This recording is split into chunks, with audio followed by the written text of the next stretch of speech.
He owes you. Okay. Call the meeting to order.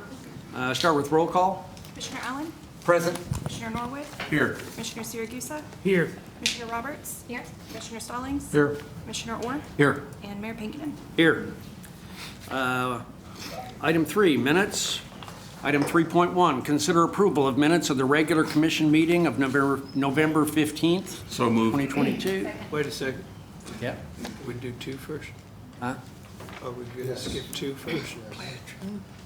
Oh, yep. I'm sorry. I skipped by something. Before we do that, let's go back to item 2. Invocation tonight will be by Pastor Bruce Jackson, Johnson, I'm sorry, and the flag salute will be by Commissioner Norwood.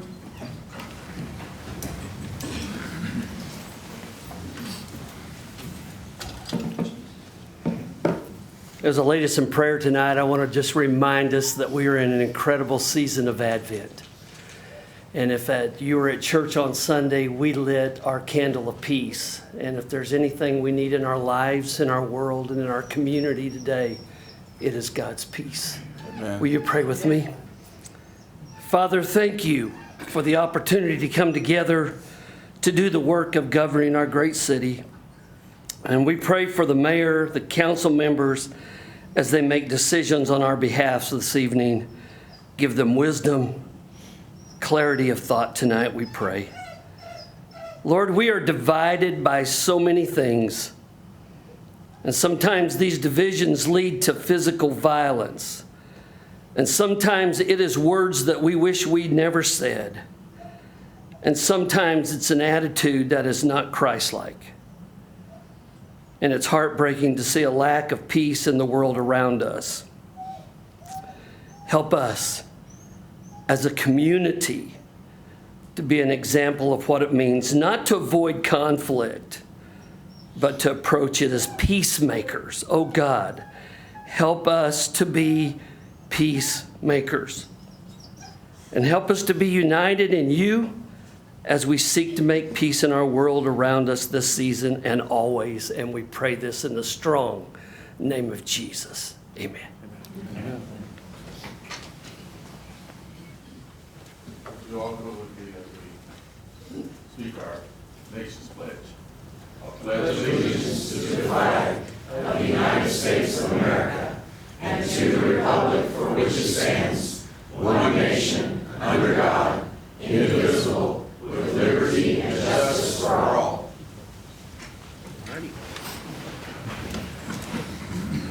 Thank you, Pastor. Thank you, Commissioner. Appreciate that.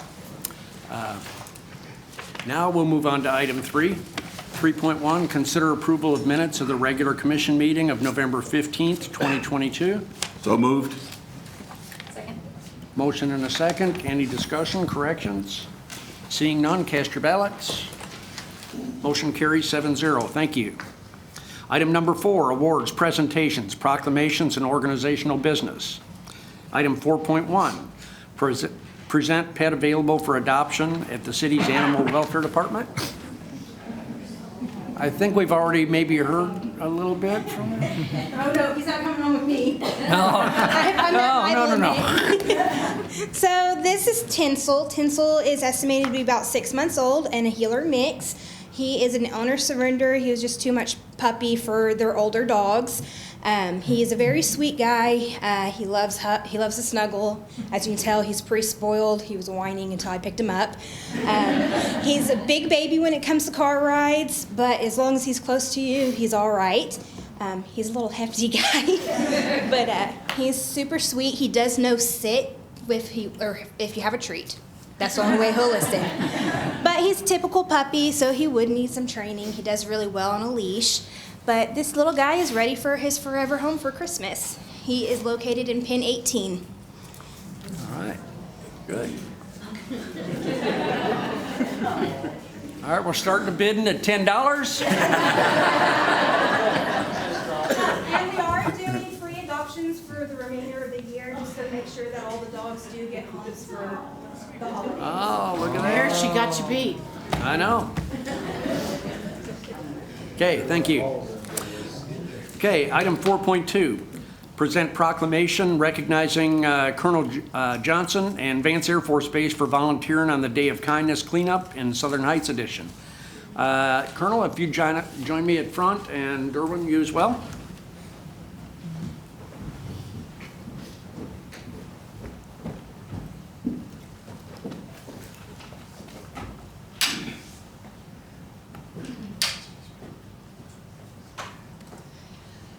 Okay, if you follow what goes on in city government, you hear all the time about the things that we do to try and help the base. If it's Woodring Airport, if it's lengthening the runway or making a new hangar, or many of the things that we do to try to help the other people that are in the community, the other part of the base. I think the base and the community is all one. There's like North Enid, then there's Enid, then there's South Enid, and sometimes they call that Vance Air Force Base. But that's my view. It's probably not the official view. But we have worked hand in hand and helped each other through many, many things for many years since 1941. They started pinning wings on pilots in 1941, which was, 1947 is when the Air Force became a separate branch, Security Act of 47. So we were giving out wings 6 years before there was an Air Force. So that's how long that relationship has been there. So it's been a great relationship for a long time and gets better every time.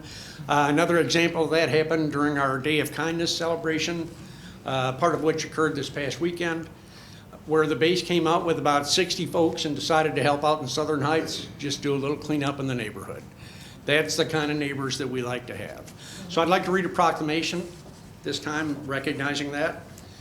Whereas November 19th was the Day of Kindness in the city of Enid, and whereas volunteers gave back to the community and showed that they are care about the areas that they live in, and whereas Colonel J. Johnson and servicemen and women of Vance Air Force Base wanted to give back to the local community that has given so much, quote unquote, to it, said Colonel Johnson, the 71st Flying Training Wing Commander at Vance, especially because military personnel and staff live here and work amongst the community. And whereas act of kindnesses like Friday's cleanup event in Southern Heights are important every day of the year. There are approximately 60 servicemen and women working this community cleanup along with Forgotten Ministries, who had another 30 volunteers out there. Now therefore, I, Mayor George C. Pankinen, on this important occasion, by virtue of the authority vested in me as mayor, and on behalf of the city of Enid, would like to recognize you and your volunteers for your community service on November 19th. In witness whereof, I have hereunder set my hand and caused the seal of the city of Enid to be affixed this 6th day of December 2022. Signed, George C. Pankinen, Mayor of Enid. So I'd like to present this to the Colonel and then ask Derwin if you'd like to offer some remarks as well. But thank you, sir. Thank you. Appreciate it. Yep.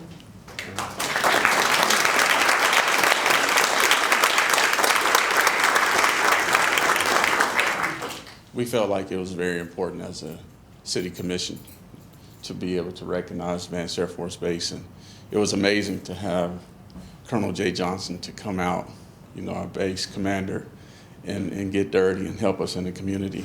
I also wanted to make light of that we didn't only work in Southern Heights, we also worked in Ward 5, which is Commissioner Rob Stallings' ward. And the day before, we had about 30 of our baseball team from Northern Oklahoma College to come out and donate and help clean some housing and garages and things like that on that Thursday before the Day of Kindness. So a lot had really taken place in Enid. It was great just to have community and see the baseball team come out and help us. And it's something that Dan Scheidel from United Way, for the last 3 years, he's called me and asked if I would help, and I enjoy it. I'm a city commissioner, not of just only Ward 2, but I'm a city commissioner for the whole city of Enid. So I would like to thank you, sir, and the base commander for coming out and helping us and being a part of that, and we really appreciate it, and thank you for the relationship.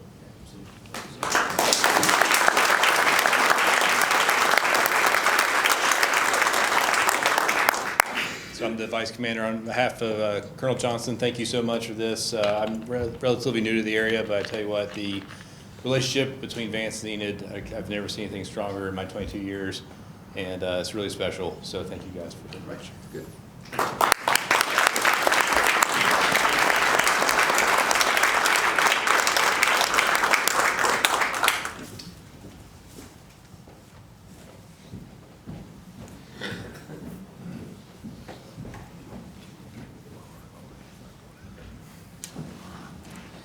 All right. Item 4.3, recognize City of Enid Employee of the Month for November. Yeah, this is always one of the most enjoyable things for me. I know that Laura Alanis couldn't be here tonight, but I think we have a picture. Yes. All right. And Laura actually is an account clerk that works in the city clerk's office. So, Summer, Yeah. congratulations. You have an outstanding employee. If you come in to take care of any business with the city clerk, you're likely to see Laura because she sits on the front lines every day. So, Laura, if you're out there watching, congratulations. I will see you later this week and make sure that I thank her and give her her plaque. So, outstanding employee. Thank you. All righty.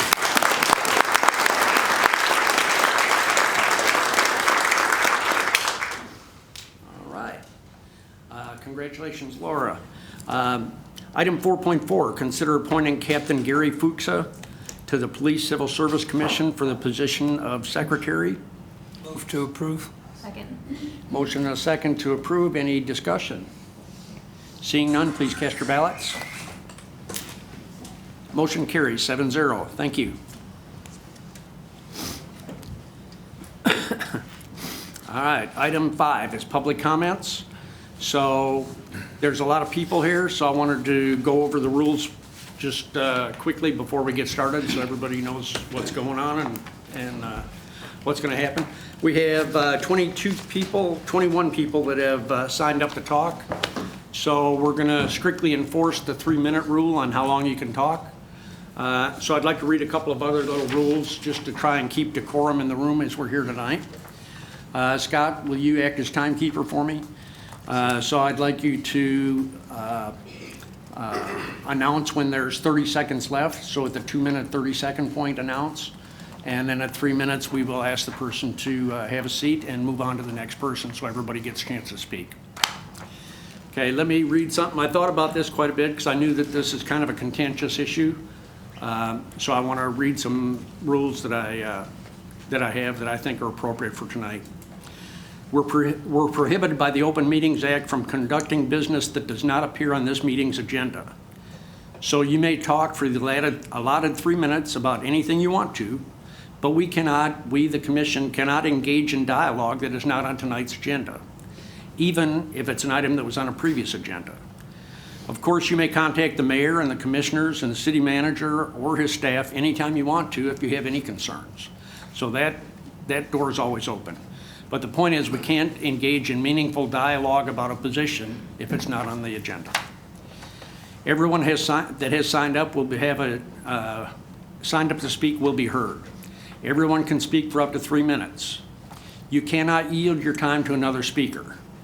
You cannot have multiple people come forward and one person talk for 3 minutes for each person that came forward. Each person gets 3 minutes to speak by themselves. Speak into the microphone and address the commission, not the audience. This is a meeting to advise the commissioners of your concerns. You may be advised when you have 30 seconds left to speak, as we just discussed, and asked to take your seat when 3 minutes has expired. I appreciate your comments and ask your cooperation in respecting the time of all attendees tonight. I can't tell you how quiet it was before our meeting started. It sounded almost like a library in here. So if you would extend the same courtesy to all the speakers tonight, that would be just wonderful. So if you all will join me in that, we'll go ahead and get started. I'm just going to read them. Whichever order they signed up is who goes first, and that just seems like the fair way to do it. First, Can yes? I ask our mayor? Yes. Can I make just a brief comment before we get started about what happened the last couple of weeks for us at downtown and whatnot? Sure. Yeah, I mean, hi Jenny. We had a great the One celebration, and it was a big parade, and there were people everywhere, thousands and thousands of people. And the City of Enid works very hard, and a lot of people volunteered with Main Street to pull that off. And it's just, that parade is just going to be an incredible thing. And of course, the One is so exciting.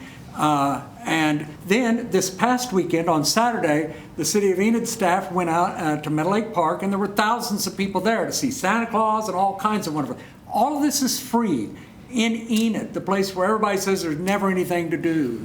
So, hey, you know, I just want to thank those people that make these great things happen for free. Thank you, Mayor. All right, good. All right. First speaker tonight is Susan Shuey.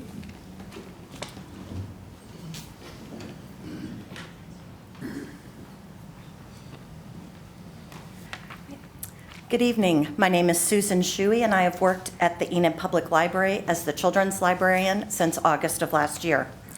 After last month's library board meeting, I watched a YouTube video podcast hosted by Heidi St. John. The title of the podcast was Strategies for Protecting the Innocence of Children in Public Libraries. The guest was an Enid resident who is a member of the Enid Freedom Fighters. Now, my aim isn't to attack or ambush this individual. My aim is to bring to light two serious concerns. These are two direct quotes from the Enid resident during the podcast. The first, quote, "We own the library board," end quote. What exactly does that mean? As an Enid resident, I believe it's a fair question. And since the library board members are appointed by this city council, a logical follow-up question is, does someone or some group own the city council and we just don't have a memo? My second concern, quote, "We realized we needed to rewrite library policy," end quote. What? Why are members of a private political or religious group rewriting a public library policy with library board members? I don't know about the legality of these actions, but I find it's incredibly unethical. The secretive writing of public library policy by unidentified people from a group with its own political or religious agendas raises all sorts of red flags for me, and it should for you all as well. I am asking that the City Council review this video podcast and consider whether the integrity and public trust in the library board have been compromised enough to merit dissolving the current library board and starting over. The library belongs to all the citizens of Enid. Shouldn't your appointments reflect the diversity of viewpoints that exist within our community? If we want to be a community that lives out the ideals of our democracy, our commitment as community members has to be to listening, to understanding, to learning, to compromising. I don't want the library board to be an echo chamber of conservative ideas, nor do I want the library board to be an echo chamber of liberal ideas. What I want to see and what the citizens of Enid deserve is a library board that's committed to working with each other, the city manager, the library director, and the staff to serve and protect all community members. I will close with a quote from a theologian my husband Brian and I read and listen to often. The best critique of the bad is the practice of the better. The past several months have had a lot of ugliness and a lot of bad. It reflects poorly on all of us. Let's do better. Thank you.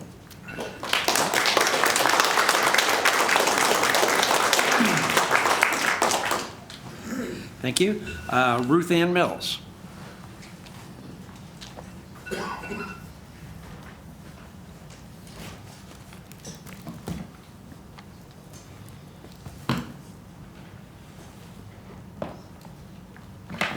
Greetings, Mayor and City Council. Recently, our library has received local news attention regarding library social media use. A family contacted me about their teens' use of Discord via library programs. These chat rooms were created as secret and by invitation only. The day before the library board meeting, another family disclosed about their teen in the same chat room. Both teens verified that the chat should not be shared with parents. I asked the city manager to reconsider Terry Ray's position as library director. This use of social media created by Terry Ray shows poor judgment on her part. These chat rooms are simply inappropriate for library use. In April, the library board did not recommend Terry Ray for library director. On a personal level, I did interview with her. I believe she did not have the maturity or wisdom for the position. I am requesting for the city manager to demote Terry Ray back to deputy director, re-advertise the library director position, and possibly gain a wonderful mentor for Terry Ray. I can go on and praise Terry so much. Her library reports are absolutely incredible. She is an incredible asset to the library. I want Terry Ray to stay, but she is not fit for the library director position. On a second topic, reconsideration of library materials. I went to the library to check out a few books. I'd like to read an excerpt from one of them. His arms, rods of gold, studded with gems, his loins, smoothest ivory, encrusted with sapphires. His legs, marble pillars, based on sockets of gold. His mouth is sweet, and all of him desirable. This is my love. This is my mate, O Jerusalem girls. Song of Solomon, call number 220.7, adult nonfiction.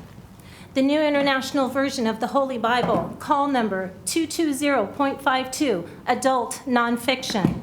The New Oxford Annotated Bible with the Apocrypha, call number, catalog number 220.52, adult nonfiction. The general public likes to make comments about these sacred books. They're not appropriate for children and in the adult section. Parents will decide when to share these with their children. Since the public uses these books as a standard to measure a book by, I willingly oblige. Thank you. All right, thank you. Justin Weinbolt.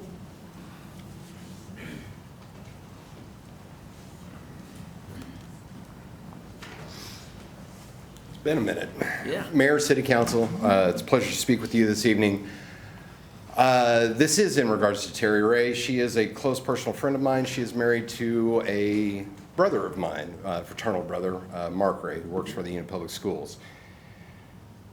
Terry is a fantastic city librarian. She has opened up resources to many people, informed many people of those resources, and made it available to all the citizens of Enid and Garfield County. I have full support in her. I have talked to many of the citizens in the post office where I work, with many of my Masonic brethren, and Terry has support throughout this community because she supports people within this community. Not individuals, not specific groups, but everyone. And that is the type of librarian director that we need. Thank you very much. All right.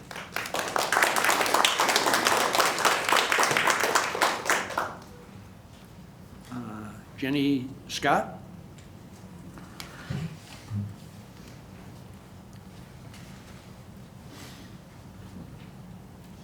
Good evening. I also want to speak about the library. Libraries provide information without bias. They invite people to learn, but no one is ever coerced into reading specific books or attending particular programs. We should be striving to maintain access to a wide variety of viewpoints. We should never seek to censor. There is a value in the library being a safe place for all people, including its employees. Public funding supports our public library.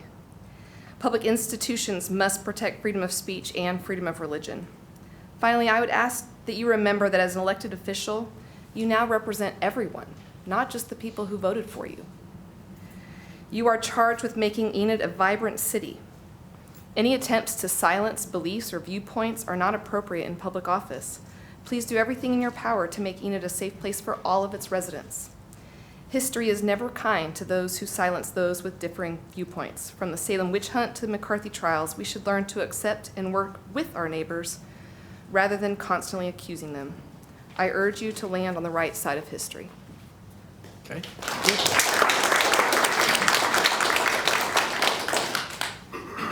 Christy Baldwin. This is not made for short people. No, it's not. Mayor and City Council, I am Christy Balden, my husband of 35 years, and I have raised 3 children in Enid. I'm wearing the official library color of blue tonight because I support our public library and its staff. Our library does not force information, books, or activities on anyone. Our library simply provides these things for people to choose from. That is freedom. It saddens me that Enid has made the national news in the recent past because the red shirts insist on micromanaging the library staff and this city council, all in an attempt to push their religious agenda and force it on our entire community, censoring books, censoring activities, censoring people is not freedom. Additionally, if Enid parents don't know what their kids are doing, that is a parenting problem, not a library problem. If this city council or the library board or any of the staff engage in censorship or infringement of the First Amendment in any kind, we will fight.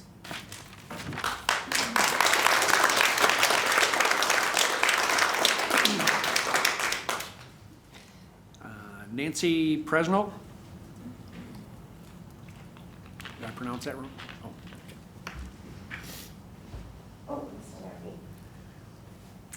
I do not really have a prepared statement, but I just came to express support for the library staff, and I strongly disagree with the efforts of people who are trying to change the staff and change the policies, and that's all I have to say. Thank you.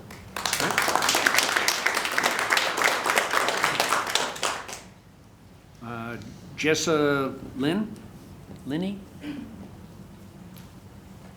Hello. I felt called to come here once again. It's been about a year ago since I was here for very similar reasoning. I think that what's going on with the library is unacceptable. I believe Enid is better than this. We should stand together and support all of the people that come to the library, not just a select few, not just the ones that we find are acceptable, whether that's religiously, personally, socially, however. Everyone belongs at a library. A child should be able to find themselves reflected at their library by the programming, the books available. The staff should be welcoming of all people who enter that library. What appears to be going on now for quite some time is an attempt to push LGBTQ people out. And while you may think those people don't meet your standards, you're okay with that. It's not okay. You're worried about teaching children, having access to LGBT information, to know that these different people exist. But really what you're teaching them is a lack of kindness, a lack of willingness to accept other people. And when children go to the library and they find a book about people that are different themselves, for example, my kid was probably 3, 4 and we checked out a book about people from China. I wasn't worried my child was going to go become Chinese or want to move to China. She was just learning about a different culture, people different than herself. And I feel like that's the whole purpose of a library, is to educate, to have the freedom to choose what we want to learn about. And children deserve to have some right in that as well. They should not be censored so much that they're only learning one thing. And for example, if they're LGBT and they go to the library and all they find is books about people that aren't them, they feel excluded.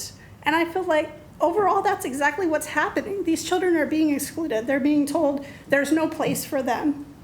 And when that happens to children in the LGBT community, the rates of suicide increase. Specifically for transgender individuals, they need a place to belong. And the library is a place for everyone to belong, including LGBT folks in our community. Everyone should be able to be at the library. But right now, the library is being, or I should say the board, I feel like, is being pushed to make that not the situation, where there's only certain things that are being taught to our kids. But the library is supposed to be public. It's supposed to be a place where we learn different things. not just what our family taught us, not just what we learned living in Oklahoma. We can go learn about another country. We can learn about somebody who has 2 moms. That is part of our culture. Not having it available at the library doesn't mean children don't find it. It means they're more likely to go on the internet and find it in a truly inappropriate sense. The library should be a place where children can come and get information that has been looked through by somebody else that said, you know what, there's something of merit in this. And our librarian is making good choices as to what should be out there and what should not. And she is choosing things that go for all of the community, not just a select few. Okay.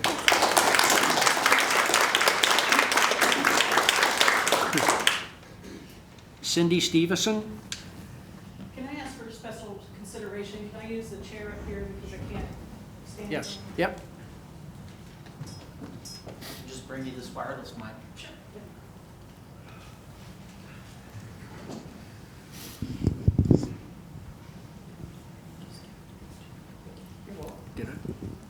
I'm Cindy Stevenson.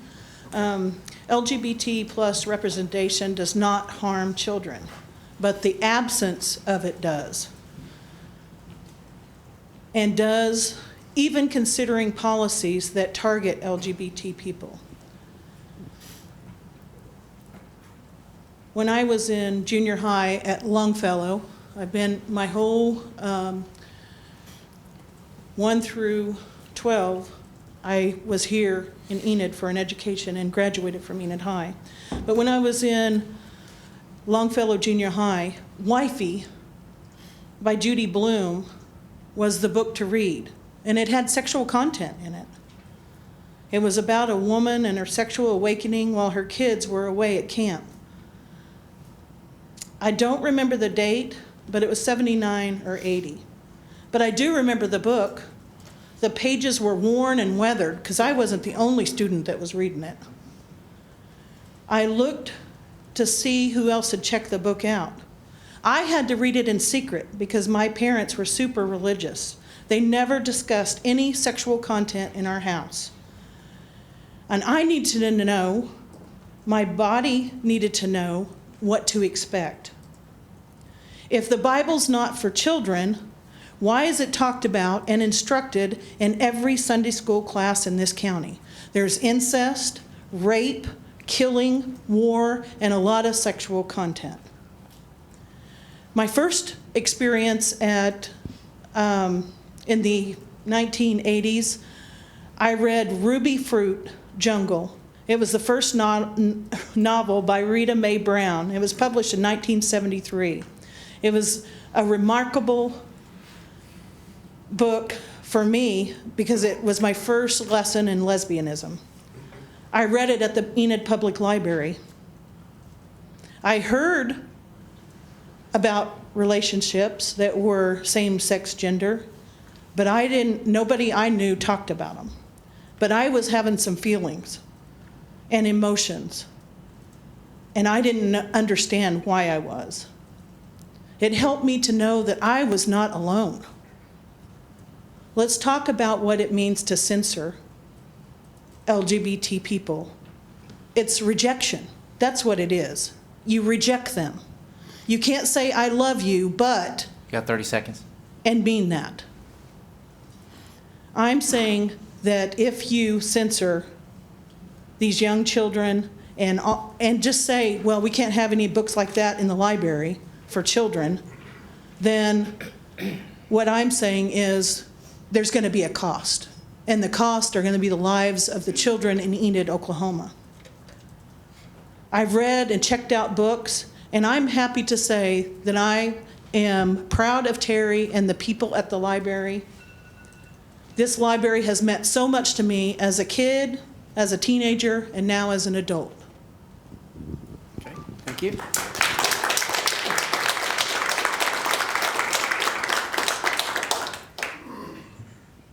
Terry Chick. Sir, mine has nothing to do with the library. I can go at the end. No, please go now, sir.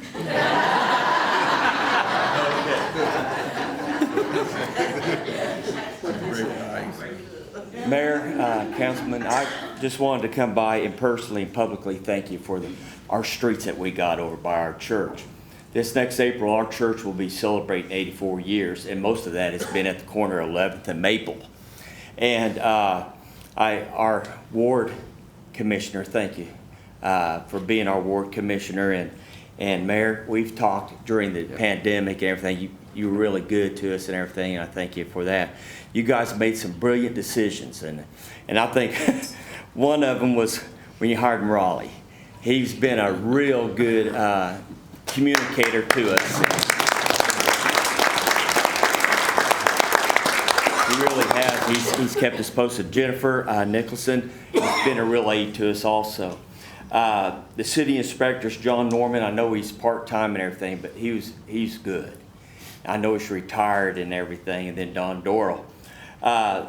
Choosing J&B, I saw that you're going to be voting on.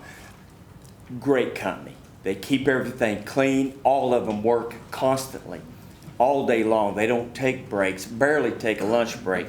But Jose and John, those are good men, and all their workers are, at the end of the day, when they're wore out, they take trash sacks and go up and down the streets picking up. You can see the beautiful work they're doing on Elm Street. And I'm thankful for that because that's the way I go to home and go to work about 15 times a day. Also, I want to thank the Beverage Construction with Jamie Beveridge and Bert McClare and Calvin McClare and Stephen Galebick. And then Stan's Asphalt, Stan Cox. Dylan is an up-and-coming man in this town as far as construction. He's a good young man. And Dwight Loomis. I never met a guy who could tear apart a street and stack it up as good as he does and then hauls it off. I think about all you commissioners. I appreciate it, and you made this thing happen. And I just encourage anybody just to come down our streets. Our streets were dirty looking. They came in there and they fixed our streets. It's a clean neighborhood.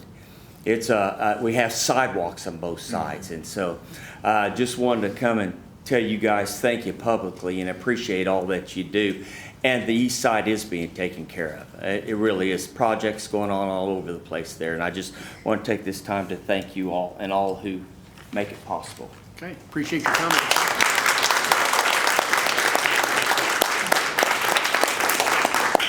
Reverend Chick, I really appreciate you. I know we can all agree on good streets, but I also want to point out, I know your father and mother used to live down the road from my father and mother and my grandparents, and you guys your parents always did a wonderful Christmas display, probably the best in town. And I'm sure that others remember that, but I just wanted to point that out. Your family's been a wonderful part of Enid for, I don't even know how long, but a long time. Thank you. Yeah, your remarks are very kind and very appreciated. Not every day is a fun day if you're sitting on this side of the table. But what makes it all worthwhile is we have people once in a while that come up to us, and it might be here, and it might be on the street, and it might be in a restaurant, that express that same concern. So that's why we're here. So anyway, I appreciate your remarks. Cameron Kaiser. Hi. I realized that my email said I wasn't going to speak, but then I decided I wanted to read my email out loud. So thank you for listening if you read it earlier. I want to encourage you to consider the damage that the current library board is doing. The witch hunt they have initiated against the library director is appalling. Comparing an LGBTQ person or ally to a groomer not only hurts the LGBTQ community, but minimizes the tragedies of those who are actually groomed. I would also like to remind the city that our public services are for everyone. Attempting to bury an entire population under the guise of a religious bigotry is not only morally corrupt, but is also illegal. It's unfortunate that the LGBTQ population has to continuously fight for representation and a seat at the table.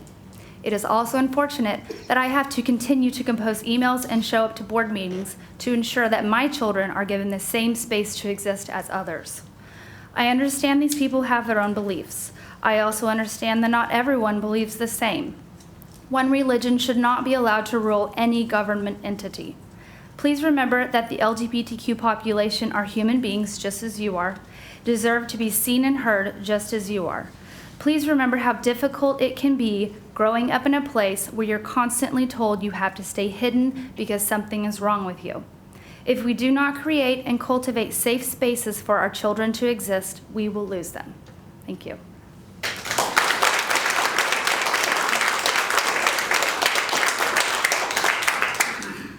Cindy Felber.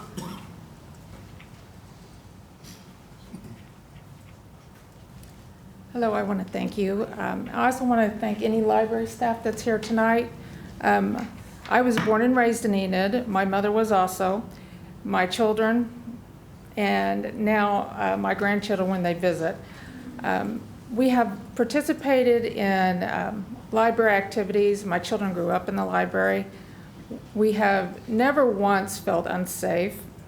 I've always felt it was my job as a parent to monitor what they're reading. And so even as they become teenagers, some of the books they read, I didn't really want to read, but I would read them before they did or along with them and discuss anything that might come up, because we can't put them in a cave and shelter them from everything that might happen. So I think it's important that we allow children to learn and not have freedoms taken from them of being able to check out any book their parent approves. And again, I want to thank any librarians here today. It is a thankless job, and they do not make very much money, so I think we should all thank them. All right.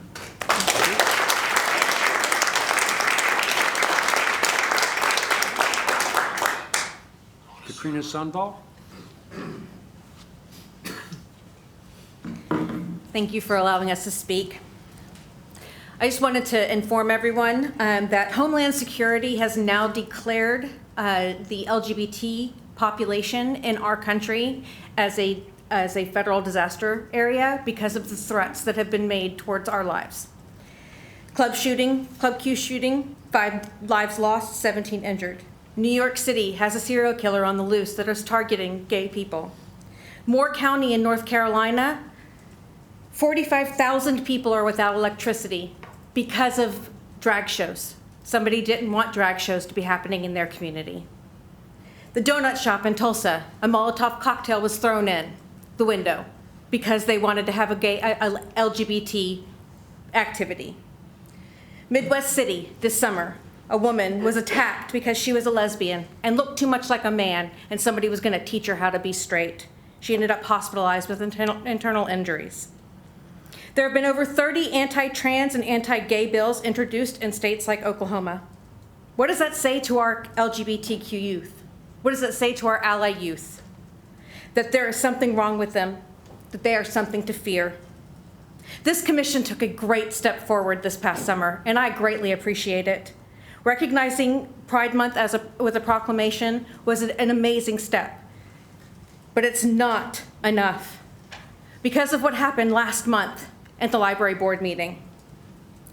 Library board members directly inferred that being an ally or being an LGBTQ person was grooming and being a predator towards youth. It's recorded, you can see it for yourself. Just for asking someone their preferred pronouns, that's not grooming. Unless somebody says before, that's dangerous to those people that have been groomed. This is not a safe place unless you are cis heterosexual. It doesn't feel that way anymore. I fear for my safety for the first time in 25 years. I fear for my safety when I walk out my door every day now because I'm a lesbian. I fear for the kids and for the teens in this town who do not have a safe space anymore to be themselves. The library should always be one of those safe places. We ask for peace and inclusion. We just want to live, and we want our children to live. Thank you.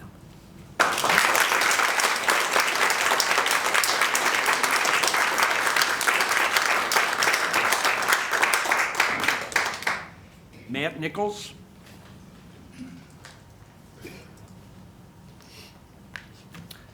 Hi, my name is Matt Nichols. I'd like to begin by showing a short portion of a video that was posted on TikTok by our new library director. No. Unfortunately, you guys declined it, but I have it on my phone if you allow me to play the audio. No. Okay. No, we're not doing PowerPoint slides, videos, presentations. Okay. You're providing remarks to the panel. Well, her glowing reviews of this book are very interesting, so I would like to read a portion of this book, as she calls a beautiful read, from All Boys Aren't Blue by George M. Johnson. There stood in front of me fully erect and said, "Taste it." At first I laughed and refused, but then you said, "Come on, Matt, taste it. This is what boys like us like to do to each other." I listened to you. The whole time I knew it was wrong, not because I was having sexual intercourse with a guy, but that you were family. Only did that for about 45 seconds before you had me stop. Then you got down on your knees and told me to close my eyes. That's when you began oral sex on me as well. It was the strangest feeling in the world. Unfortunately, I didn't have a handbook to learn sexuality as a queer boy. My crash course was happening right in front of me, and despite the guilt I was feeling, there was also a euphoria. Things happening to me that I couldn't explain. Feelings and emotions that I had not known existed. After a minute or so, you stopped. Then you laid me on the ground and got on top of me and began humping me back and forth, back and forth. You have been provided with a large packet containing all the pornographic passages found in this book, and you can see for yourself that Miss Ray was not telling the truth when she stated in the TikTok video that only a small portion of the book is graphic. It has graphic sexual content. I ask that this board deal decisively with all those involved in sexualizing children, including Gerald Gilbert, who, after being aware of Miss Ray's inappropriate conduct, rewarded her with the position of library director. Thank you.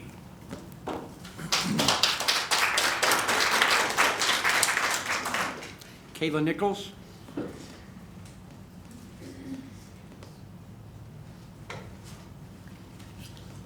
My name is Kayla Nichols. I would like to outline my interactions with Gerald Gilbert over the last 18 months. On June 29, 2021, I contacted Mr. Gilbert to express concerns that Terry Ray, as teen librarian, was displaying books of a sexual nature in areas frequented by minor children. Days after these concerns were brought to light, Mr. Gilbert promoted her to deputy director. 4 months later, Ms. Ray was promoted once again to the position of interim director. After an additional 4 months, Aaron Crawford, CFO, proposed in the March 23rd Library Board meeting to promote Terry Ray yet again, this time all the way to the position of head library director. On April 11th, the Library Board convened in special session to discuss this proposal, and after much outcry from the sexualized material by our community, they voted to recommend that the position of library director be re-advertised and not given to Terry Ray. On April 22nd, Miss Ray posted the TikTok video, which you did not allow to be showed, where she specifically advocated for this book being in the teen section and why it was good for teens to read. 6 days later, on April 28th, I called Mr. Gilbert to directly ask if the library director job was posted and was informed that someone was already under consideration. At this point, I suspected Terry Ray was the one under consideration and emailed Gerald with my concerns, including a lengthy excerpt of the sexually explicit nature of All Boys Aren't Blue and a link to Oklahoma Title 21. The only response I received was, "Thanks, Ms. Nichols." I heard nothing more until November 4th, when our local paper announced that Mr. Gilbert had promoted Ms. Ray to library director against the board's recommendations. During the November 16th board meeting 2 weeks ago, I read an anonymous statement given to me by a family whose child had been harmed by Ms. Ray. During follow-up questioning by the board, Ms. Ray admitted that she had indeed set up chat rooms on Discord where teens discussed sexual concepts, that these chat rooms were private and moderated by herself and other library personnel, and that parental consent was not obtained.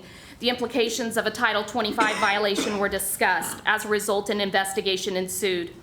The day after the meeting, Ms. Ray, still acting as library director at Gerald's direction, provided Fox 25 with an interview. I immediately sent Mr. Gilbert an email asking why the individual under investigation was making official statements to the media on behalf of the city. Mr. Gilbert replied, and I quote, "Before I arrived, the reporters began to ask her questions as reporters do, and she answered them," end quote. In yesterday's press release, the city admitted that library personnel conducted, and I quote here, online discussions with minors without parental consent on matters outside the core mission of the library. Our city deserves to be told specifically what these matters were. Were they sexual matters? 18 months of interactions with Mr. Gilbert have revealed a pattern of gross incompetence, which has both harmed children and put our city at risk of litigation. I ask that this board exercise its right under Section D-112 of the city charter and remove him as city manager. Thank you.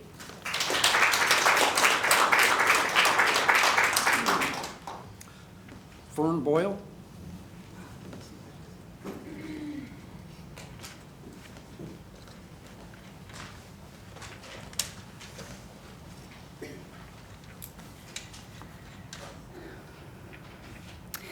Hi, my name is Fern Boyle.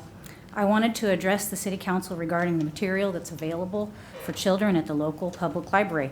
To state my case simply, I believe the children's section of the library should be G-rated. I don't think that's asking too much. I believe all sexually explicit material should be removed from the children's section. For clarity, I define children as any human being under the age of 18.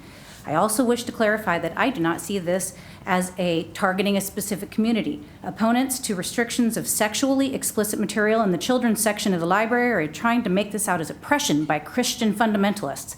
It is not. I know that they are represented in the library because I've read books where their side of the issue is shown. But I think this issue is about explicit sexuality in books presented for our children. I would no more want my children to be reading about heterosexuality in graphic detail than any other kind. I don't want them to read any of that, and I don't think that those should be available for our children. Where are we going to draw the line? Right now, we're talking about books. What's going to happen next? Are we going to have audiobooks? Are we going to have videos? At what point are you going to say there is too much? I appeal to the City Council to do something about this. It is inconsistent to say that children are too immature to vote, drink alcohol, get married, or even decide if they can go to school, then expose them to sexually explicit material. Children are emotionally, mentally, and physically unprepared to deal with explicit sexual content. There's plenty of time for them to decide what to do with that when they are adults. Let them be children. Furthermore, if this content is allowed at the public library, then you're essentially telling those of us who have Christian values that we are no longer welcome. It was mentioned more than once that if parents don't want their children reading this material, then they should monitor what their children are reading. While it's true that parents should be aware of what their children are reading, it is an unrealistic statement to say that I need to read every single book on the shelf before my child can look at it. Yeah, I can flip through the book, but what if that explicit content is on page 34 and I read 32 and 35 and I missed it? Now I give it to my son, he reads it, and that content is in his head forever. If parents want their children to read sexually explicit material, they should know where to go to find that material, and it shouldn't be in the children's section of the library.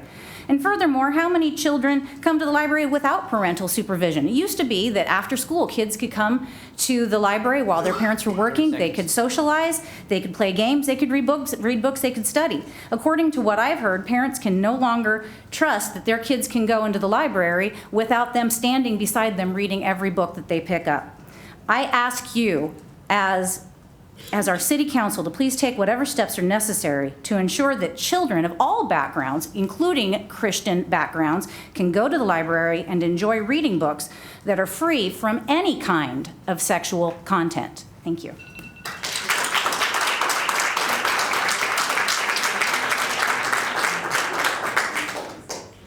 Derek Tinus.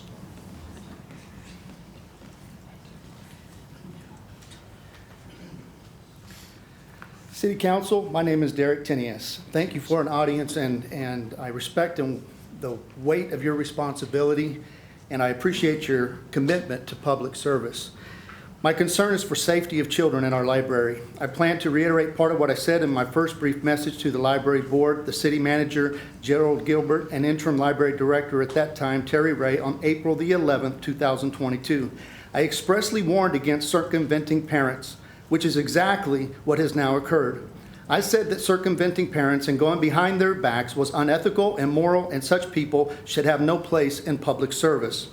Cheating parents out of their rights and responsibilities to their children's physical, mental, and spiritual health is immoral. Indoctrinating children in secrecy and in opposition to the parents' desires should be immediate grounds for dismissal.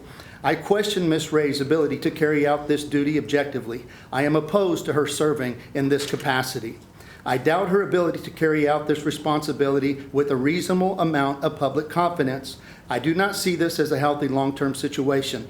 Ms. Ray has demonstrated that she is willing to circumvent parents by using unapproved mediums of communication outside of the library scopes of services, willing to place inappropriate material, arguably pornographic material in my opinion, within the reach of children, willing to propagate such material on social media on behalf of the public library and the city of Enid, calling such filth as beautiful. Ms. Ray's actions violate reasonable trust and are harmful to children, especially when a parent or guardian is not given the opportunity to walk their child through the entire process and follow up with proper care.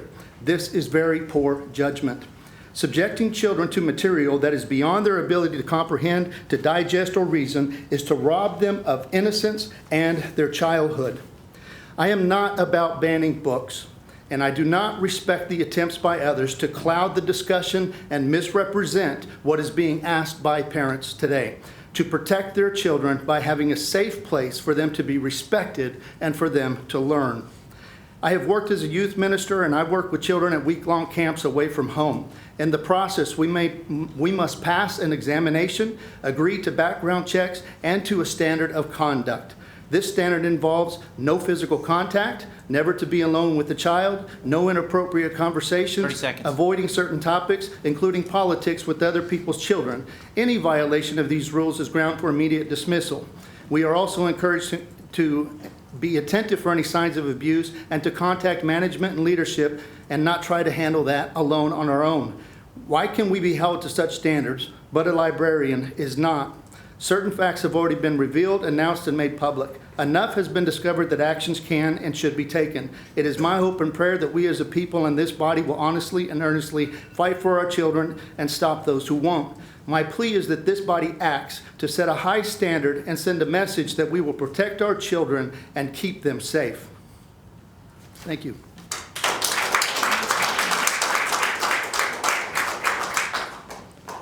Marcia Nichols.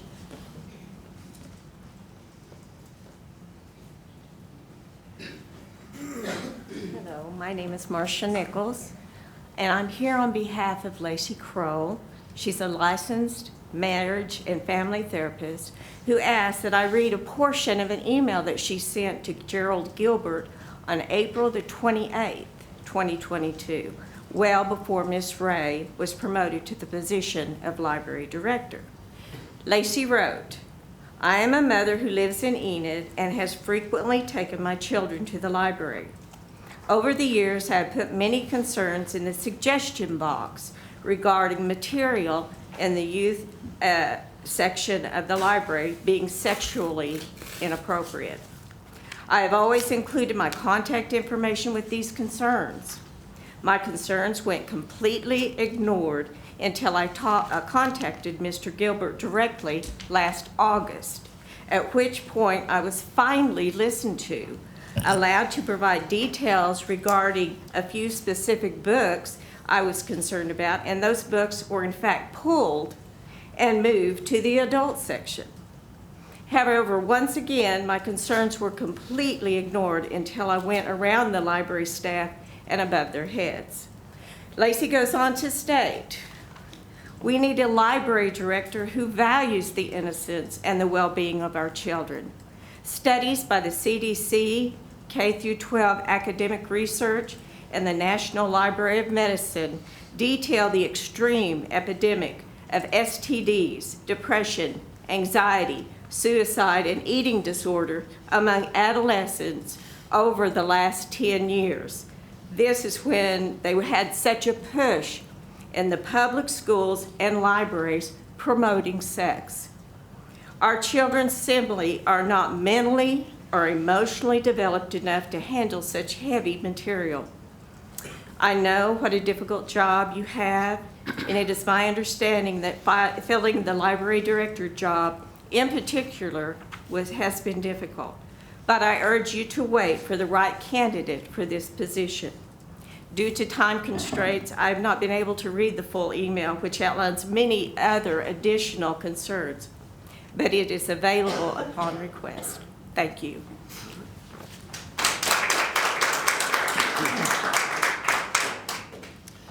Leanne Clinton?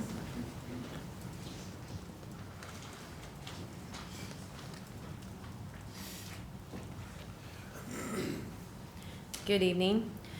I would like to bring the council's attention to a teen book club that was advertised on the Garfield County Public Library website. I am unsure if this book club happened or not, but it was planned and advertised by the city of Enid. The title of the book is The Absolutely True Diary of a Part-Time Indian, written by Sherman Alexei, and the website stated, only for participants in teen book discussion, ask at teen desk. I brought this book selection to Gerald's attention at a city council meeting this past summer and expressed that I was very disturbed by the fact that an adult would seek out minor children, other people's children, to discuss sexual situations or books that have sexual material and find nothing wrong with that. I did some research into this book and did find that it has several sexual situations and should not be in the youth section of the library, and it definitely should not be part of a teen book discussion led by an adult librarian.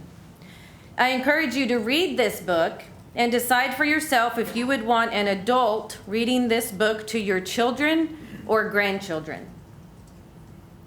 I'm not sure what's more disturbing, that our librarian would host such a group or that our city manager would hire her knowing full well she was completely lacking in discernment. I'm concerned that if this is acceptable to our city manager, what does he find unacceptable for children? Thank you.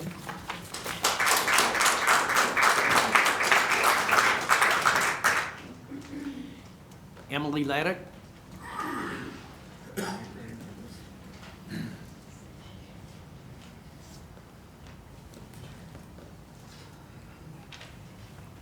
Good evening, Mayor and Commissioners. I want to bring your attention to several points from the recent Library Board meeting. First, it was discovered that the library was using Enid Public School technology to host the library's teen LGBTQIAP+ online group. I notified the city about this group's existence in April of 2021 and the startling fact that parental permission was not required to join, a fact confirmed by Ms. Ray. I followed up with EPS about the use of their technology for this purpose. EPS quickly responded and frankly seemed as surprised as the rest of us at how the library employees chose to use the Google Classroom. It has now been archived by EPS. Second, a mother contacted Mr. Gilbert in April of this year after a negative experience with Ms. Ray asking her son what his pronouns were.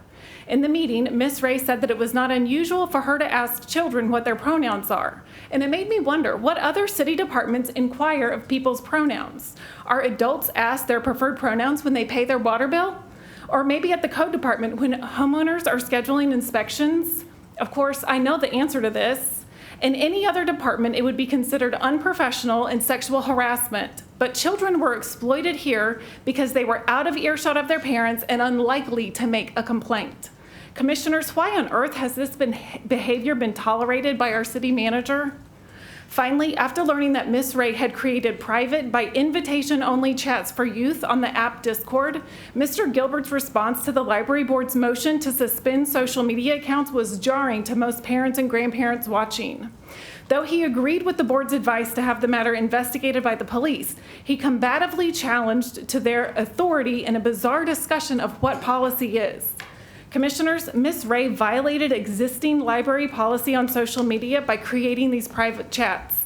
She likely violated the Oklahoma Parents' Bill of Rights, which bans public employees from infringing on the fundamental right of parents to direct the upbringing, education, health care, and mental health of their children. This city commission's primary role is to give oversight to our municipal government. You have no direct power for individual city employees, but you are responsible for the hiring of the city manager and the city attorney. You are accountable for their actions because you hired them to do a job. Mr. Gilbert categorized the actions of Ms. Ray as pushing independence of thought and inclusivity. This is a terrifying misjudgment of the seriousness of the problems at the library. Mr. Gilbert hired Ms. Ray over the objections of parents in Enid and against the recommendation of the library board. We're now counting on you to do your job and ensure our municipal government is working in the best interest of our children. As parents and voters in Enid, we will not tolerate the sexualization or exploitation of our children.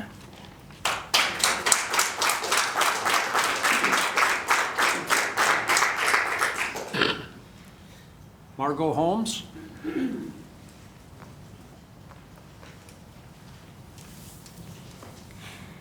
Thank you, Mayor and Commissioners, for letting me speak this evening. My name is Margot Holmes, and my pronouns are she, her. I've lived in Enid for over 35 years. I've been employed at the Enid Public Library for 12 years. I currently serve as Programs and Development Coordinator for Adult Services. I believe that the library should be a safe space for everyone, regardless of age, ethnicity, race, socioeconomic background, religion, housing status, ability or disability, gender or gender identity. I also believe in the right to read. Now, part of being a safe space requires that parents parent their children, but they should not parent other people's children. I don't believe that one parent should block access to materials or information for other people's children.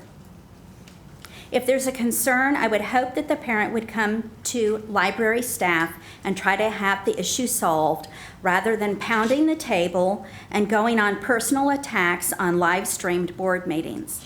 These attacks come from fear, and until library board members are willing to meet with library staff and educate themselves on public library practices, they will stay fearful. Clear communication can only happen with trust. Trust comes from sitting down and learning from each other. Has our library done everything perfectly? No. Can we do better? Yes. But relationships are two-way. I know that our library staff has offered to meet with board members and have been rejected. If someone has a concern, I hope that they would approach the library director. We had a father who came into the children's area with his young child. He noticed a book we had in the children's area and was very glad that his child had not chosen that book to check out. It was a book about a difficult topic. He called Terry Ray, who was at that time deputy director, to discuss it. From that conversation came a solution. We now have a section in the youth area, up high in a discreet location, that contains children's books on tough topics. They're accessible to parents who wish to read them with their children, but are not easily accessible to small children. From what I understand from some videotapes, what got the attention of the folks who 30 believe seconds. that the library and the American Library Association is made up of nasty child grooming wackadoos, their words, not mine, is a time when a parent came to the library with their children. A younger child was using a self-checkout station next to the young adult nonfiction books. She objected to some of the books that she saw on the shelf that dealt with LGBTQIA+ topics. This parent was very unsettled. Had she approached library staff, a solution could have been found.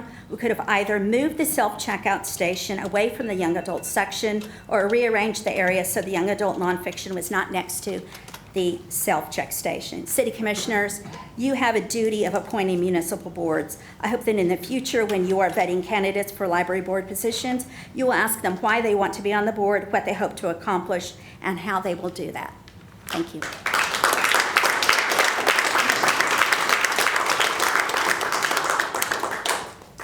Tammy Long?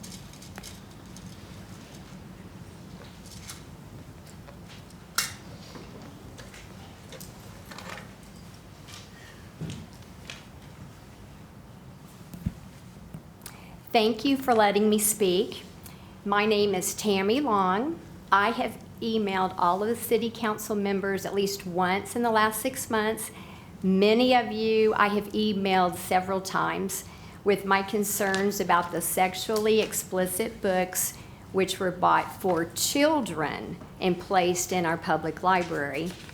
I, like many others, was shocked that this was occurring. My last email was sent shortly after the last library board meeting. In it, I commended you for hiring the most remarkable, caring, concerned individuals who have taken on this monumental task of safeguarding our children from sexual exploitation.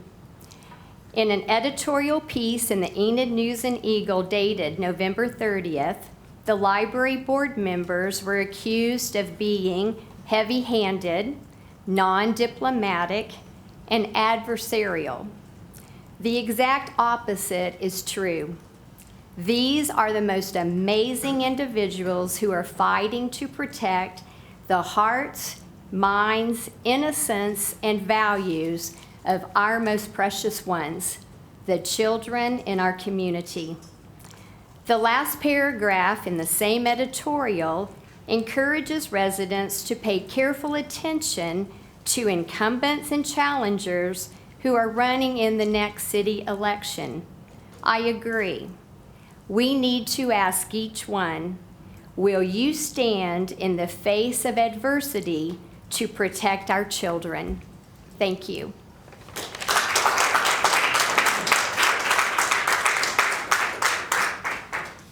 Okay, that was the final speaker for public comments. And again, this is not an issue that we can talk back and forth on, so I'm not looking for any commissioners or anybody to get involved or try to address any of the comments issued.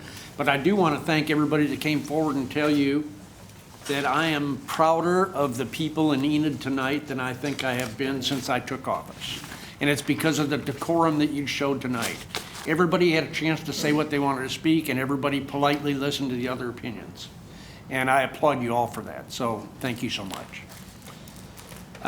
Item number 6, consent items. Move to approve consent. Second. Motion and a second to approve consent. Any discussion?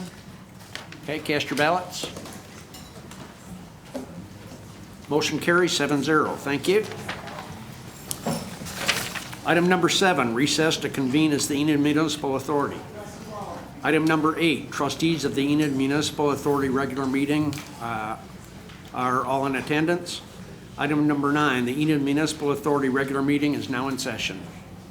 I'm going to wait just a moment in case others would like to exit. If you want to leave, we'll take a short break here. If you want to stay, that's fine too.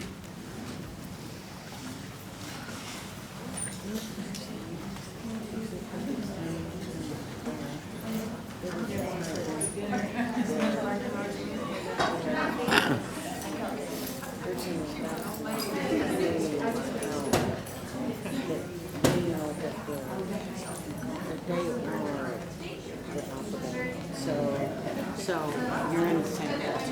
That's what they're saying. I'm guessing what they're saying. That it wasn't that they were targeted. They were just saying, I know from the trustee.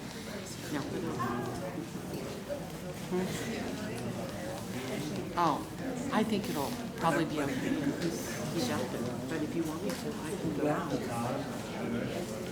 Well, you've got another office over here. But I am just guessing that that's what they're saying.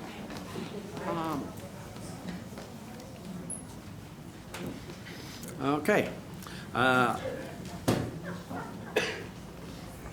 Item number 9, the Enid Municipal Authority regular meeting is now in session. Item 9.1, consider approval of a lease agreement with Security National Bank, Enid, Oklahoma, to lease 2023 Mark LR64R Hale DPF Python refuse trucks for solid waste department, and authorize the chairman to execute all documents. Yes, Mayor, Commissioners, several months ago we approved an intent to buy some vehicles. Those are now built and ready to be delivered. We solicited bids. The lowest bid was from Security National Bank at 4.2% for 36 months with no balloon payment on that. Okay. Move to approve. Second.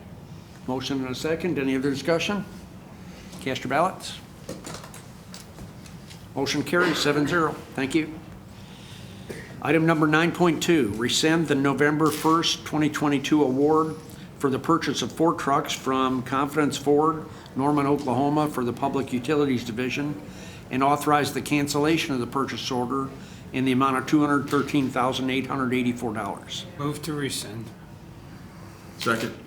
Motion and a second. Any discussion? Cast your ballots. Motion carries 7-0. Thank you. Item 9.3, Approval of claims in the amount of $593,481.63. Move to approve. Second. Motion and a second. Any discussion? Cast your ballots. Motion carries 7-0. Thank you. Item 10, adjourn to convene as the Enid Economic Development Authority. Item 11, all trustees of the Enid Economic Development Authority regular meeting are in attendance. Item 12, the Enid Economic Development Authority regular meeting is now in session. Item 12.1, approval of claims in the amount of $15,014.03. Move to approve. Second. Motion and a second. Any discussion? Cast your ballots. Motion carries 7-0. Thank you. Item 13, adjourn to convene as the Enid Public Transportation Authority. Item 14, all trustees of the Enid Public Transportation Authority regular meeting are in attendance. Item 15, the Enid Public Transportation Authority regular meeting is now in session. Item 15.1, approval of claims in the amount of $3,515.60. Move to approve. Second. Motion and a second. Any discussion? Cast your ballots. Motion carries 7-0. Thank you.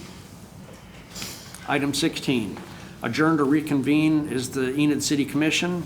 Item 17, executive session. Item 17.1, consider convening into executive session at the recommendation of the city attorney pursuant to 25 OS 307 C11 to confer on matters pertaining to economic development, including the creation of proposals to entice the location in Enid of an entertainment theater development and a department store, because public disclosure of the matters discussed would interfere with the development of the proposals and impair the ability of the public body to proceed with these matters in the public's interest, and convene into regular session to take any necessary action. Move to executive session. Second. Motion and a second to go into executive session. All in favor, please cast your ballots. Mayor, I wanted to mention that Dana Watkins, who's been with the city for a number of years, the IT department, he makes us look good on TV and all that. This is his last public meeting, and he's done a great service to the city of Enid.